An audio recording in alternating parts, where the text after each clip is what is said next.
इस वीडियो को शुरू करने से पहले मैं आप सभी को बता दूं कि ये वीडियो खास तौर पर उन लोगों के लिए है जो पहले कभी पबजी खेलते थे, खेल रहे हैं या फिर खेलने के बारे में सोच रहे हैं। बहुत सारे लोगों को पबजी खेलने की आदत लग चुकी है और लोग इसे बुरा भी मानते हैं, लेकिन आज हम उसी पबजी गेम से जिंदगी की कुछ ऐसी सीख सीखेंगे जो आपको पता होना चाहिए। जो लोग पबजी खेलते हैं उन्हें तो बहुत ही मजा आने वाला है, लेकिन जो लोग पबजी नहीं खेलते हैं वो लोग भी इस वीडियो को जरूर देखें, क्योंकि आपको सीखने को मिलेगा कि कैसे हर एक चीज से आप कुछ न कुछ जरूर सीख सकते हैं। हम सीखना शुरू करें उससे पहले यदि आपने हमारे नए channel Mahendra Dogne life coach को सब्सक्राइब नहीं किया है तो सब्सक्राइब करके बेल आइकन जरूर दबा लें। पबजी गेम से सबसे पहले आपको सीखने को मिलता है कि जीवन में हमेशा प्लानिंग बनाकर काम करें। जब भी आप प्लेन से जमीन पर उतरते हैं तो उसके बाद एक सर्कल बनता है। वो सर्कल धीरे धीरे छोटा होता जाता है और आपको उस सर्कल के अंदर रह के खेलना होता है, लेकिन कई लोग बिना प्लानिंग करके सर्कल से बहुत दूर उतर जाते हैं और उसके बाद वहीं पर एक दूसरे को मारते रहते हैं और उसके बाद वो ब्लू जोन में आकर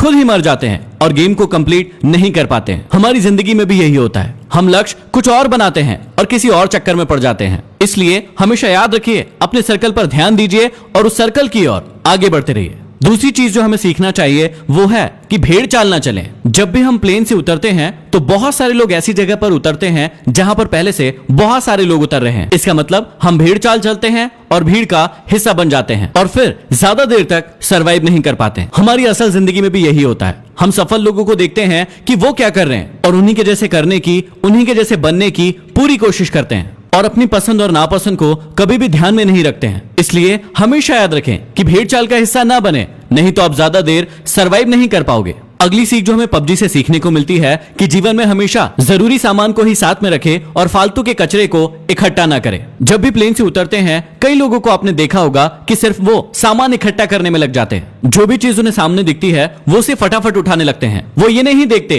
कि कौन सी चीज जरूरी है और कौन सी चीज जरूरी नहीं है। कभी कभी तो लोग ऐसा भी करते हैं कि बंदूक कोई और उठा ली और गोली कोई और ही उठा ली जो उस बंदूक में लगने ही नहीं वाली। अब इसी बात को अपनी जिंदगी से कनेक्ट कीजिए। दिन भर में आप बहुत सारे वीडियोस देखते हैं, बहुत सारी किताबें पढ़ते हैं और बहुत सारी चीजें सुनते हैं जो आपके लक्ष्य से बिल्कुल भी रिलेटेड नहीं है, लेकिन दिन भर आप उन सभी चीजों को अपने दिमाग में घुसाते जाते हैं। तो यहाँ हमें सीख मिलती है कि फालतू का कचरा इकट्ठा करने से अच्छा है कि जो चीज हमारे लक्ष्य के काम आए सिर्फ उसी चीज को हम अपने पास रखें। अगली चीज जो हमें पबजी से सीखने को मिलती है कि हमेशा टीम वर्क करें। जब भी हम पबजी खेलते हैं तो या तो अकेले खेलते हैं या फिर अपनी टीम के साथ खेलते हैं। जब भी टीम के साथ खेलते हैं तो हमें ऐसी ऐसी गालियां सुनने को मिलती है जो हमने पहले कभी नहीं सुनी है। अब इसमें कुछ लोग तो टीम का साथ देते हैं, लेकिन कुछ लोग टीम से दूर भागते रहते हैं। कुछ लोग तो ऐसे भी होते हैं जो अपनी टीम के बंदे को दूर से बैठकर मरता हुआ देखते हैं और उसे रिवाइव भी नहीं देते। ऐसी टीम ज्यादा समय तक नहीं टिक सकती है जो यूनिटी के साथ नहीं खेलती है। जैसे पबजी में यूनिटी का बहुत ज्यादा इंपॉर्टेंस है, वैसे ही हमारे जीवन में भी टीम वर्क और यूनिटी का होना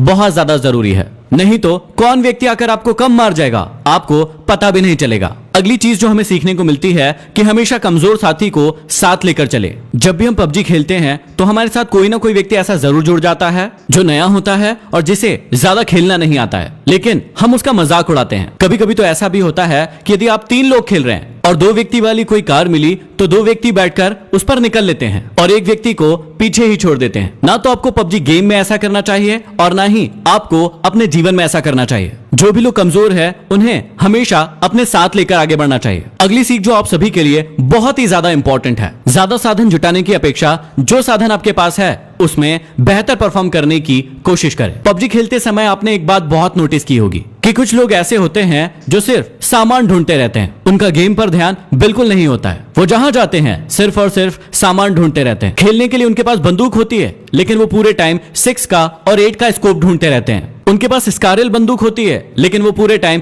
कार 98 ढूंढते रहते हैं। और जब वो बहुत सारा सामान इकट्ठा कर लेता है तो सामने से एक ऐसा व्यक्ति आता है जो उसे छोटी सी गन से मार कर चला जाता है और उसका सारा इकट्ठा किया हुआ सामान लूट कर ले जाता है। इसलिए इस सीख को हमेशा याद रखिए, जो आपके खेल में भी काम आएगा और आपके जीवन में भी काम आएगा, कि ज्यादा साधन जुटाने की अपेक्षा जो साधन आपके पास है उसमें बेहतर परफॉर्म करने की कोशिश करें। अगली सीख जो बहुत ही ज्यादा जरूरी है कि हमेशा अपने आप को रिचार्ज करते रहें और हमेशा एनर्जेटिक बने रहें। आप सभी को बहुत अच्छे से पता होगा कि पबजी गेम में हेल्थ और ड्रिंक्स का कितना ज्यादा इंपॉर्टेंस है। समय समय पर यदि आप अपने आप को ड्रिंक नहीं पिलाएंगे, बैंडेज नहीं लगाएंगे तो आप बहुत ही जल्दी मर जाएंगे। ठीक इसी प्रकार से हमारे जीवन में भी होता है। हमें सिर्फ काम ही नहीं करते रहना है, समय समय पर अपने आप को रिचार्ज भी करते रहना है। अगली बहुत बड़ी सीख हमें पबजी से मिलती है कि शत्रु को कभी भी कमजोर न समझे। जीवन में आपको कभी भी पता नहीं होता है कि सामने वाला शत्रु कौन है, उसके पास कितने साधन हैं, और ऐसा ही हमारे साथ पबजी में भी होता है कि उसके पास कौन सी गन है, उसके साथ कितने लोग हैं, उसके पास कितना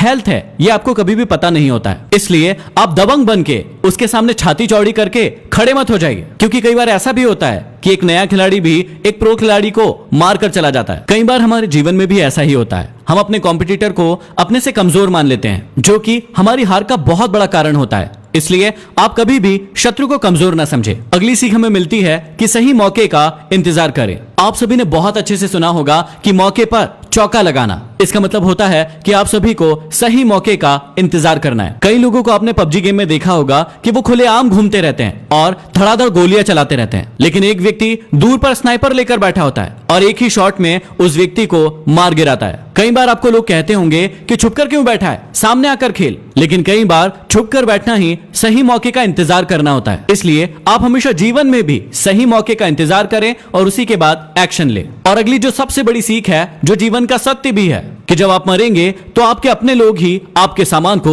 लूट कर ले जाएंगे। इसलिए जीते जी अपनी लाइफ को पूरी तरीके से एंजॉय कीजिए। जो भी साधन आपके पास उपलब्ध है उसका पूरा उपयोग कीजिए, क्योंकि मरने के बाद तो लुटेरे बैठे ही हैं। तो ये कुछ सीख थी जो हर इंसान को पबजी गेम से जरूर सीखना चाहिए। इस वीडियो को हर पबजी खेलने वाले तक जरूर पहुंचा दीजिए ताकि वो बहुत कुछ सीख सकें। इस वीडियो को लाइक कीजिए। यदि अभी तक हमारे नए channel Mahendra Dogne life coach को सब्सक्राइब नहीं किया है तो सब्सक्राइब जरूर कर लें और बेल आइकॉन दबा लें। अगले वीडियो में फिर मिलते हैं। धन्यवाद।